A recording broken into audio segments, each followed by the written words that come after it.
guys, welcome at Finance with Bong. I know we normally do this kind of session in Bengali, but this time we will do in English. I know this is not our trend. We always follow our local language, our native language, Bengali, Bangla, but this time we have to continue this show in English because we have a guest from abroad. We have Luciano.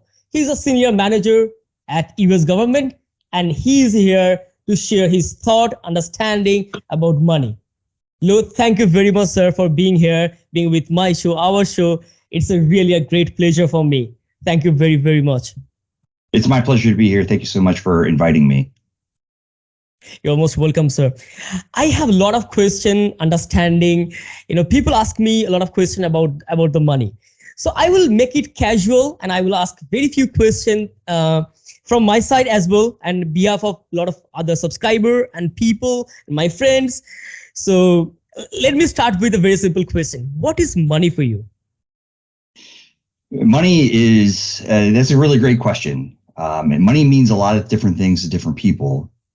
Money to me is a tool. I think a lot of people use it as a tool. It can give you shelter. It can give you comfort. It can give you opportunity if you invest that money as a tool in either education, assets, markets. It can be used in many, many ways, but fundamentally it is a tool. Right, sir. A lot of people consider money as a goal. Do you think it's a right way to think? It depends. I think it depends on where you are in your life. And I'm thinking back to when I was very young in my teen years, and having money was a goal because the problems that I faced all required money as a solution. I didn't realize that money is a tool and how to obtain money and use it properly is a skill, much more than just having money. Money is the end result that a lot of people wish to have. But soon, once you become financially independent, you find that money, you don't care about money. You don't look at your bank balance. You don't look at this balance or that balance, your retirement fund balance. You just look at better ways to improve your investments and not how much the money is. Right. So the financially independent. So, okay, let me ask the question in another way. Sure. Is becoming millionaire tough in 2023 or it's simple? It's very simple in 2023. Okay. In the last several years, there have been a large increase in, we call them retirement fund millionaires. People who have invested maybe over 15 or 20 or 25 years of their life in their retirement funds. In the United States, we have these retirement funds. They're called 401k or Roth IRA or Roth 401k. There's several vehicles for retirement funds. And those funds have done so well in the stock markets and the various markets around the world that these people are becoming millionaires just by saving 10 to 12%. Maybe upwards of 15% of their income in a retirement fund. So it's very common. Wow, that's fantastic. Okay, so let me move to my next question. How to build a wealth connected mindset or a wealth mindset? That's kind of a difficult question. The mindset is hard to get into when you're struggling. So if you are, if you're a welder or, some sort of blue collar job where you go every day and it's physically difficult on your body, and the pay isn't that great, it's hard to think about saving money. It's hard to think about where you're putting that money, either in a retirement fund, or if you're just investing, you want to become an investor, a market investor, or just own precious metals or things of that nature. For most people, they're trying to get by day to day. They're trying to put food on the table or put a roof over their head. Or maybe, people who are single are trying to go out to clubs and meet people and entertain themselves and trying to start a family themselves. The mindset is the furthest thing in their head of, becoming wealthy because of these life challenges. Having the mindset, once you're in it, should be a habit. So once you start thinking about where your money is and how much money you have and where to change investments because you can earn a better return on it in some other market, this becomes a habit. So the mindset should be a habit. Right. Okay. So, if someone don't have a money mindset or a wealth connected mindset, we can build this mindset over the time, right? It takes time and practice. You absolutely need practice. And it takes, you have to sleep on it. You have to revisit it and revise your own opinions about it. So a wealth mindset may be for some people starting their own business. And I've had many business ideas myself, and many businesses, but I've revised those ideas over time. And so it takes practice. It's not just a light switch. Right. Okay. That's a great answer. Thank you very much, sir. Let me move to the next question. Sure. How your asset is distributed to the multiple asset class? You have seen the world, you have seen the times, you have seen the ups and downs. How you have distributed your wealth to the multiple asset classes? That's a very good, excuse me. That's a very good question, Shivendu. So first I'd like to answer by saying I'm not a financial advisor and I'm not a fiduciary. Okay. I don't do that it's not my profession, but you brought it up. So yes, I have many years experience investing my own money and my family's money. So the distribution I have is, I don't have the numbers exactly in front of me, but I am about 80% stock, maybe 82% stock, and roughly 5% cash, and the remaining in bonds and money markets. And in the 80% stock has a distribution of somewhere between 5 and 15% in the various markets, like real estate I'm about 12% in real estate and about 8% in precious metals. So I think I'm about 25% in emerging markets meaning places like Africa, Southeast Asia. So I'm widely distributed. I think I might be around 10% in tech right now. But, as recently as a year and a half ago, I was 40% in tech. So you got to be able to move your money quickly as the markets dictate. Well. Yeah, this is right behavior if someone want to sustain in the market for the longer time, right? Yes. Okay, it's a great clarity. Thank you very much, sir. Let me move to the next question. So this is a very personal question. I ask this question to myself multiple times. Even people ask this question to me multiple times, that we should invest in a index fund or we should follow a managed fund. So what will be your choice? Okay, so that is a very good question. And I've been struggling with that for about 10 years myself. Studies show that using an index fund is about the same as using a managed fund. Okay. However, in my experience, I've been getting about 2 to 3% extra return on investment using a managed fund.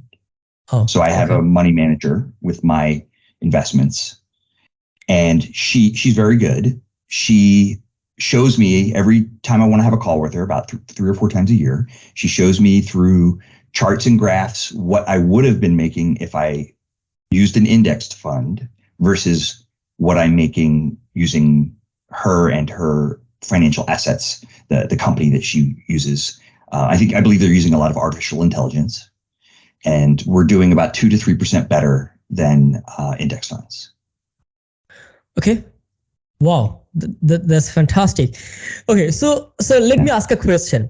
So when we use a managed fund, we get a 2 to 3% extra return, but we also spend a lot of money for the expense ratio as well, right? So if I compare the extra return along with the expense ratio, do you think it's just justified? In my case, I'm doing well. I have a good financial advisor. The 2 to 3% that I pay, that I'm earning extra, I think I pay about 1.8% of the fund to her. So she's making her money, leveraging my money to make her money. She doesn't get money if she loses money, right? So it's in her best interest to do well. And frequently, you don't do as well, 2 to 3%. Frequently, like I said when we started this question, studies show you're going to make about the same amount of money whether you have it managed or unmanaged and you just follow an index. It's about the same. So in that case, if you're paying a fiduciary to manage your money and he or she charges 1 to 2%, then you're probably going to lose money. For most people, following an index fund is the right way to go, just to do it for themselves and avoid the 1 to 2% fee. Wow. Okay. So that's basically remind me a question. We understand the compound, right? So if we understand the compound in the right way, we will earn. If we don't understand the compound, then we will lose, right? I mean, we lose the compound on the credit card and we earn money on the compound when we invest in the mutual fund. So it's simple. We pick a mutual fund, maybe an index fund, we invest for a long time and we get a huge amount of money from the stock market. It's simple. That's right. So my question is, if it's that simple, then why, most of the people in the world are not following this simple strategy? I mean, if we follow the Warren Buffett, he, follow the same rule, right? Invest in the market and just stay invested. You will get a huge amount of money. It's simple. Why people are not making, huge amount of money out of the stock market or the mutual fund? Yeah, it's fear and uncertainty. So I've been listening to Warren Buffett for a lot of years. He's never changed. He's always said the same thing. Probably before you were born, he was saying the same things since the 50s. And now I haven't been following him since the 50s, but he, you look at his history and the things he said and the types of investments he's made and the companies he's purchased and managed. He has not changed in 70 some years that he's been saying these things. And it is, invest in stock. That's the fastest way to become wealthy as an investor. There are crashes. It happens. There is inflation. And in fact, inflation is usually a great way to make money in stocks because you get to buy stocks at a discount price. People sell their stock for very cheap because they need their cash. They think they need their cash. And so you can make lots of money in the stock market during times of high inflation, like right now, and just keep your stock. Just keep it forever and ever and ever, and you can't lose. Never in history has anyone lost a lot of money in the stock market permanently, and you only lose money in the stock market when you sell. So if you buy stock at whatever value and you sell it for less than that, then you've lost money. But if you keep it, it has the potential to grow and grow and grow. I mean, I completely agree. I remember that moment when I purchased a lot of Microsoft share during the COVID time, and it has shown me a huge return within a very short period of time. Wow. And people at that time, people were selling the stock like the hot cake. So I grabbed that opportunity, purchased a couple of shares, and now it's giving a huge return. So I can share a story of my own. That's great. I can share a story of my own that's similar. The first company I worked at was Motorola during their cell phone era when they were making a lot of money on cell phones and they had a large market share. And they had a program that during times of merit increases and bonuses, they gave you half of your bonus in stock. Oh, wow. And my very first bonus with them in my very first year was about 100 US dollars. And they gave me $50 in cash and $50 in stock. And it was less than one share. I think the stock market value at the time was about $140 per share. So I had less than, half of one share of stock. I just got my statement 2 days ago in the mail. I've never sold it, never changed it, never sold it. It is now worth over $4,000 because Motorola issues dividends, and a lot of stock issues dividend. And the company that manages it, I think it might be Morgan Stanley.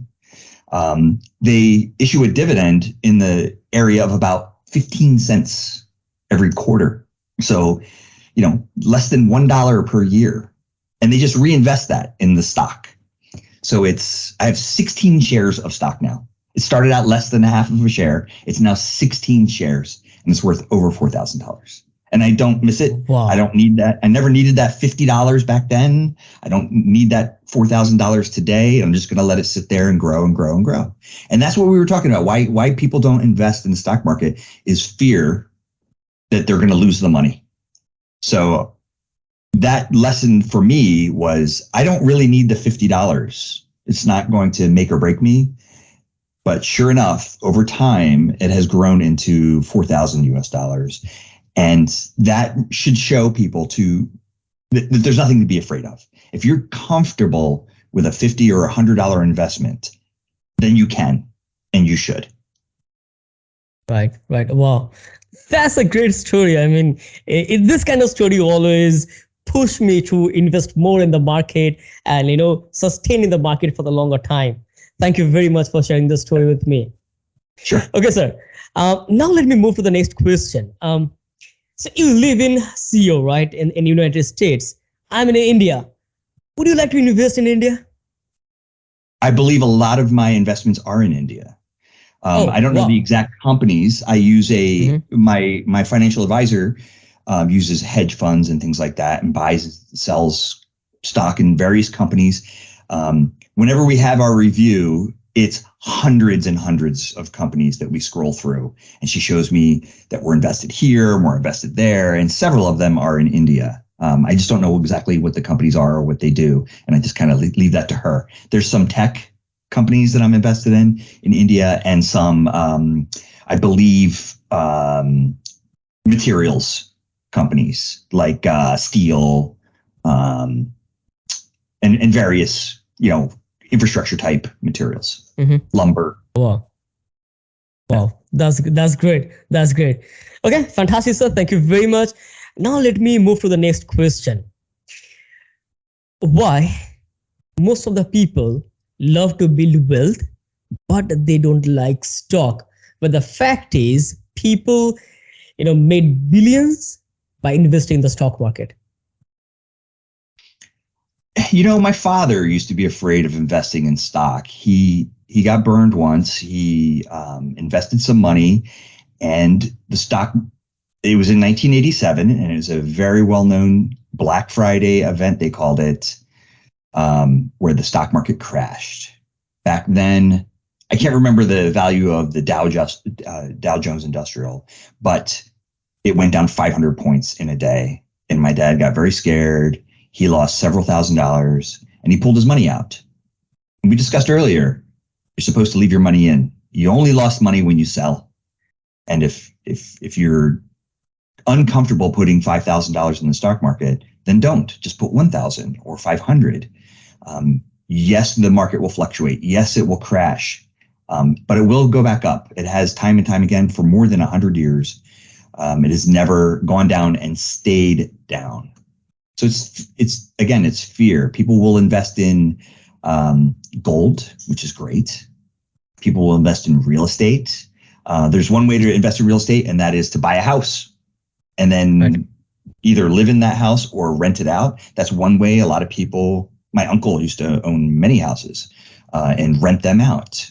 That's one way to do it. It's a different business model than just buying stock that also invests in real estate, when you own a house, it's not very liquid. You gotta fix it. You gotta if you want to get your money out of it, you gotta fix it, and then you gotta put it on the market, and then you gotta sell it, and then a real estate agent takes their cut, or maybe sometimes two real estate agents takes their 3% each.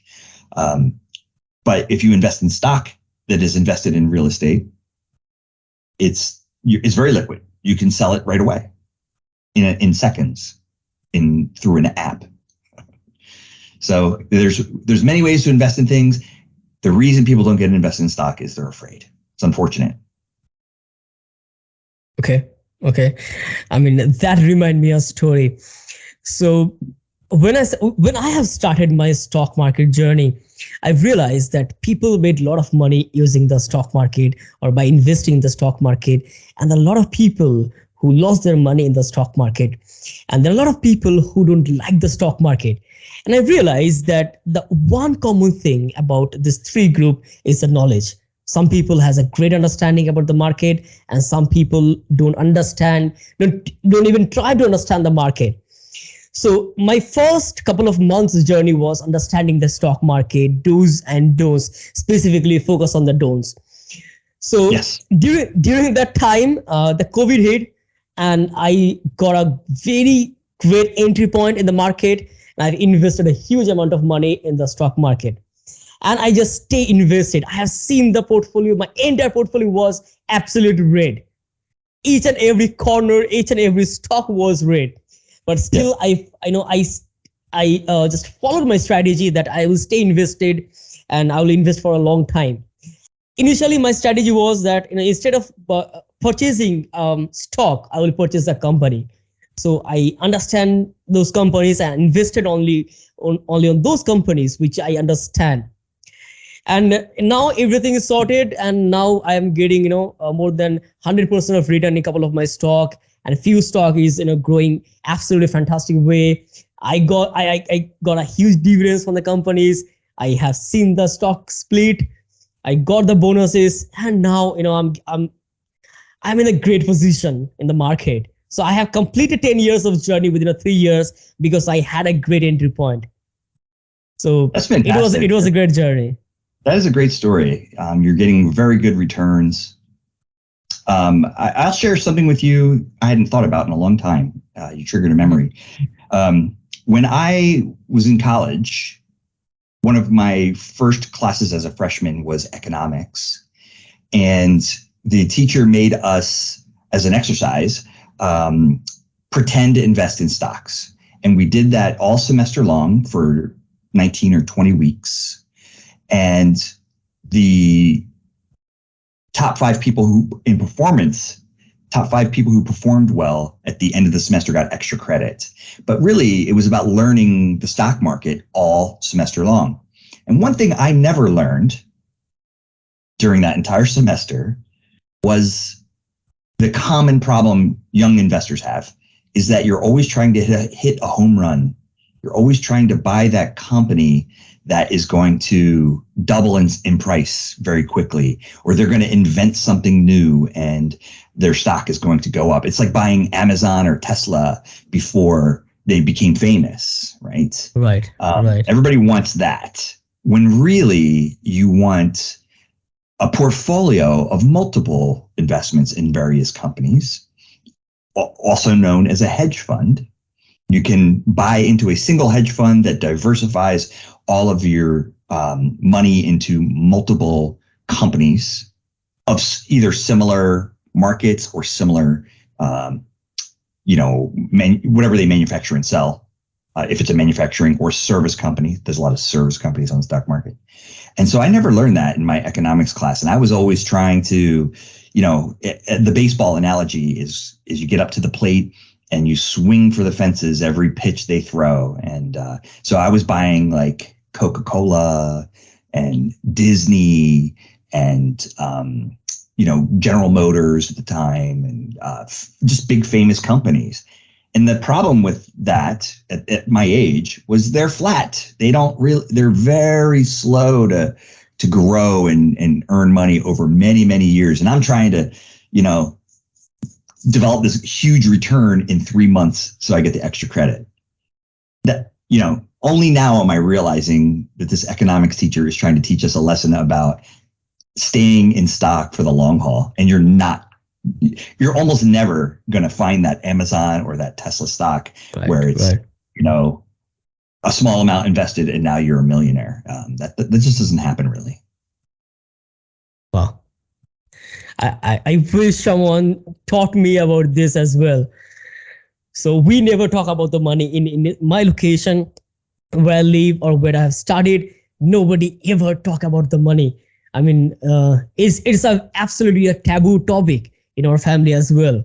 So I thought, we should break this tradition and we should talk about the money, because whenever we're stuck somewhere, only one thing can help us, that is money, right? I mean, something, that can solve by the money, obviously. It's a tool, right? It's a tool. Right, so. That's a great point too. I was on the phone with my mother last night and we were talking about her retirement investments and my retirement investments and the various debt that we have incurred over the years. And it's quite taboo. It's, I think, refreshing for me and her to talk about money.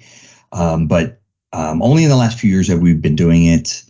When I've talked to other family members who are struggling with money, they don't like talking about money. It makes them feel bad because they aren't invested. Right. And it's not a competition, especially in your family. Having money is not a competition. Having the ability to invest is not a competition, but it does make people feel bad if they are not doing as well as you financially. And so, understanding where you are in your life financially and your brothers and sisters, your siblings, your parents, your children, it's difficult to have those conversations. You don't want to offend anyone or make anyone feel bad. I like to help people. I really do. So, when I talk about it with my brother, I like to give him tips and advice. Like, this is what happened to me, and I think it can help you if you try this or try that. And so, yeah, it's unfortunate. Money is a taboo topic, especially in the family. And fear is the number one reason people stay in their tax bracket. People don't make a lot of money because they're afraid of investing. True. That's great. I mean, sir, I understand a lot of family across the globe in the same situation like us, that don't talk about money. It's a taboo topic, right? Okay, no worries, sir. Let me move to the next question. What is the biggest mistake of your investment journey? Getting into debt. Getting into debt is the biggest mistake that I made and that everyone makes. Everyone makes this mistake. They get a credit card and then they buy things that they don't need. The first thing I bought when I got my first credit card was a metal detector. And I would use this metal detector. I thought I would go to the beach and I would use this metal detector on the beach and find gold jewelry and become wealthy. Really? Yeah. That thing's still in my garage. I never found anything but nails with that. It cost me more money in batteries because, it takes 9-volt batteries. And I never found anything. So anyway, yeah. So people get into debt. Then they pay the minimum balance every month. Same with a mortgage. Even if you get a house with a mortgage, people just pay the minimum balance, or a car. These things compound interest every single cycle, every month. Right. And so maybe not a car. Car maybe have simple interest, but mortgages and credit cards compound interest every month, and people just make the minimum payment, and then they get comfortable making that minimum payment. And pretty soon you use that card again. You're not just using it one time. You use it the next time. We also kind of justify how we use that card and say, oh, we're going to get miles or cash back. Right. 1%, maybe 2%. Yeah, it's a guilty pleasure. Yeah, it's a guilty pleasure, but the 2% you're getting in cash back, you're paying 14 to 24% in interest. So if you don't pay that off every month, you're just going deeper and deeper into debt. Imagine a lot of credit cards in the United States are 24% today. Imagine $100 with 24% interest compounded every month. That's That's $25 a that's cycle. that's a huge $44. amount of money. Yeah, Wow. you can quickly become that. And there was a time I carried about $7,000 or $8,000 in credit card debt for 7 or 8 years. It was a very difficult time to get out from under that debt and pay that credit card off. And now I have not carried one penny of credit card debt in about 6 years. I haven't. Wow. Nothing. I use my credit card all the time, but I pay it off every month. Fantastic. Okay. So then what is the one suggestion that you have for my viewers based on this credit card? In what respect? Like how to get out of debt or how to avoid getting in the debt, or which specifically? One thing we should do with the credit card and one thing we should not do with the credit card. Okay, very good. One thing you should do with a credit card is pay off as much as possible, as frequently as possible. Even if you make multiple payments in a month, don't necessarily wait for the statement to come in the mail or email. Pay it as frequently as you can to avoid the interest. Mm-hmm. The one thing you should not do is buy anything that you couldn't pay in cash right there. So if you had a wallet and it had cash in it and a credit card in it, you can use the credit card, but only if you have enough cash as well to pay for it. So assume you're going to pay for that thing that you're buying within a few weeks out of your bank balance. So if you go to dinner, use your credit card. That way you're not paying cash, but pay that credit card off immediately. Okay, that's great. Now, sir, let me move to the next question, which is very personal. I have asked that question multiple times and I have a sort of answer, but still I would like to hear from you. I'm an IT employee. I work for the US government and it's been more than 10 years I'm into this IT industry and I want to become the millionaire. I'm in the way of becoming a millionaire. I'm in the journey. So my question is it simple or is it possible to become a millionaire if someone is a white collar employee? It's possible. Yes, it's very possible. And difficult as well. It's a difficult road to be an employee of a company and become a millionaire. And I think one of our first questions we talked on this chat was, there are, one part of the answer was there are a lot of retirement millionaires in the United States in the last few years because of how well the markets are doing. People have invested for 10, 15, 20 years in their retirement fund, 401k or IRA, and they invest that in the stock market in various markets, and now they're millionaires. So yes, it's possible to become a millionaire. They don't live like millionaires. They don't live in big mansions or drive Lamborghinis or Bentleys and things like that. They are people like you and I that just have a very large retirement fund, but live frugal. Did my video freeze? Yes, sir. I have seen your video start moving. Let me unplug it and plug it back in. Yeah, sure. That is a very funny pose. Here we go. You are back. For the viewers who stay in the show, make the money. So please don't try to leave my show. বন্ধুরা, thank you very much আমাদের শোয়ে থাকার জন্য। আমি জানি কিছু একটা waiting time হলো, কিন্তু এটা অনেকটা মার্কেটের মতোই, যারা এখানে স্টে করে তারাই শেখে। So let's get back to the show. Thank you, sir. Thank you for coming back again. Okay, so now let me move to the next question. So we have two kind of employee. One is IT employee. One is a person who is working in the non-IT zone.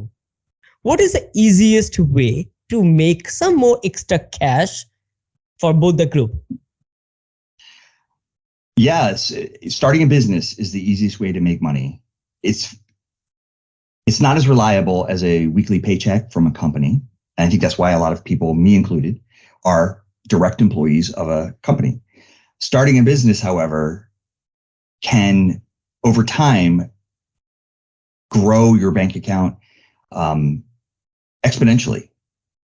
If you're a content creator, if you are an advisor, if you can teach what you know, teaching is a great way to make money on the side. For many years, when I was very young, I lived on a farm and did a lot of landscaping and maintenance of the property for my parents. And I parlayed that into a landscaping business when I was about 18 years old. I bought a lawnmower and I did what I knew. So if you're in IT today, you can use that to either start a side business doing IT work for other companies, small businesses. If you're in IT, you're already doing that for your family, right? You're helping your mother or your brother. Right. So you can start a business and do that for people that you don't know. Or you can teach. You can create content, create videos, and sell those videos either to skill type websites or starting your own YouTube channel. There's several dozen that I can think of that are teaching websites and learning websites. So where you can people pay $5 or $10 a month and you get a portion of that. So teach what you know is a very easy way to jump right into a side business. Well, that's a great suggestion. So বন্ধুরা, তোমাদের জন্য তোমাদের ক্যারিয়ারে তোমরা সবথেকে যেটা ভালো পারো সেইটাকে শেখাও অন্য কাউকে, এবং এটা হচ্ছে best way to earn more cash. Sir, thank you very much for being in this show. Before we close this call and say the final goodbye, what is the one suggestion that you have for me and for my viewers when someone is absolutely new in the stock market or absolutely new in the investment journey? When you're new in your investment journey, you need to learn as much as possible, as much information as you can get. Watch a lot of videos, listen to a lot of different opinions. There are other people out there with shows similar to yours, and they may be saying different things, and that's okay. In the end, the person watching these videos will be armed with more information. Just keep learning, never stop learning. Even 20 years from now, if you're still investing and you're not retired, or even if you're retired, you're just investing to earn more money, the information 20 years from now will be different than today. And so there's the number one reason you should always keep learning is the information can change over time based on how the world changes or the governments change or the laws or markets evolve. So always keep learning. That's the best advice I have. Fantastic, sir. Thank you very much. Sir, thank you very much again for being in this show and share a lot of valuable information based on your life story and your experience. Thank you very much. I hope we'll get a chance to meet again and to share information and to talk. Thank you very much. Thank you so much for having me on your show. It's my pleasure. Thank you very much, sir. Have a great time. We'll talk soon. Till the time, take care and bye-bye. Guys, Bye-bye. Thank you very much for being in this show. অসংখ্য ধন্যবাদ সবাইকে এই শোটাকে পুরো দেখার জন্য। I believe তোমরা এই show থেকে, আমাদের এই পডকাস্ট থেকে অনেক কিছু শিখতে পেরেছো। অপেক্ষা করো নেক্সট পডকাস্টের জন্য। Till the time, take care and bye bye. That was great. That was great. Okay, let me stop the recording. Okay.